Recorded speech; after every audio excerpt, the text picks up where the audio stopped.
পার্শ্ববর্তী নবীরপুর গ্রাম হইতে একটি যুবক আসিয়াছে।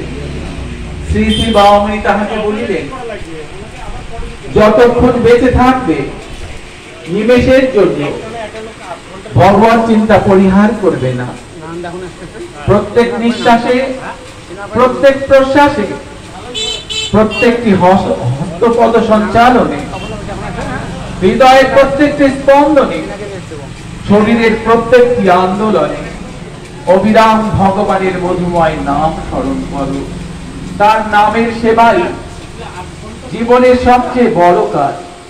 অন্য কাজকে এর অধীন করে নাও, এই কাজই প্রধান, অন্য সব কাজ অপ্রধান। নিষ্কাম জপ। শ্রী শ্রী বাবামণি বলিলেন, কিন্তু কি উদ্দেশ্য নিয়ে জপ করব? তার পায়ে আত্মসমর্পণকেই জপের প্রধান উদ্দেশ্য রাখবে।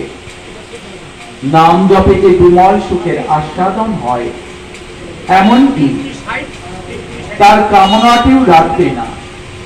আত্মসমর্পণ যুক্তিহীন, শর্তহীন আত্মসমর্পণ।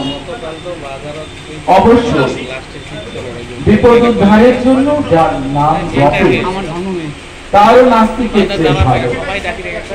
বল হোক, বীর্য হোক, অস্থির চিত্ত সুস্থির হোক, মনের ময়লা দূর হোক, এই কামনা নিয়ে যারা নাম জপে তারা আরো উচ্চ, আরো মহান। কিন্তু সর্বোত্তম তিনি, যিনি নিষ্কাম জপ। বৃক্ষমূলে জল ঢালো। রাত্রে গ্রামের একটি বিবাহিত যুবক আসিয়াছে।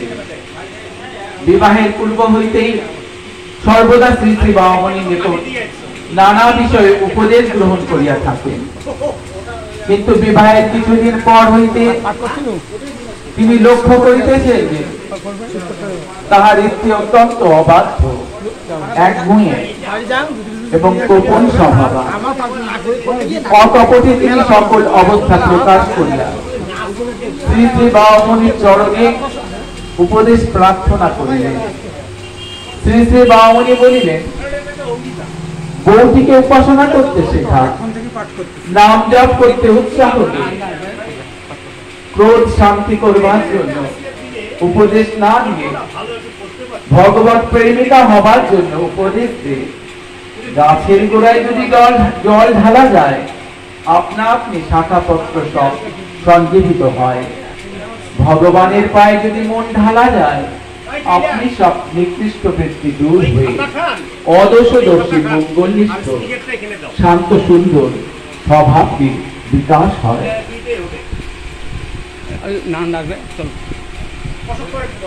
ক্রোধ ও নির্বুদ্ধিতা। শ্রী শ্রী বাবামণি বলিলেন, ক্রোধের উদয় নির্বুদ্ধিতায়, ক্রোধের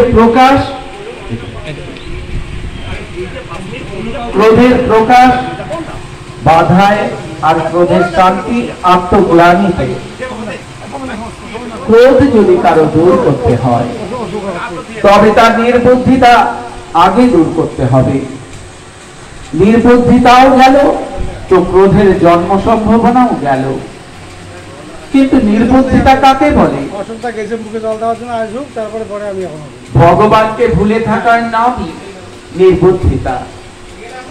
এর চেয়ে বড় নির্বুদ্ধিতা তিন ভুবনে আর কিছুই নেই। ভগবানের স্নেহের চক্ষু অনুক্ষণ যার উপর পারবে শোনাবে, সে ক্ষুব্ধ হবে কোন ক্রুদ্ধ হবে কোন লাজে।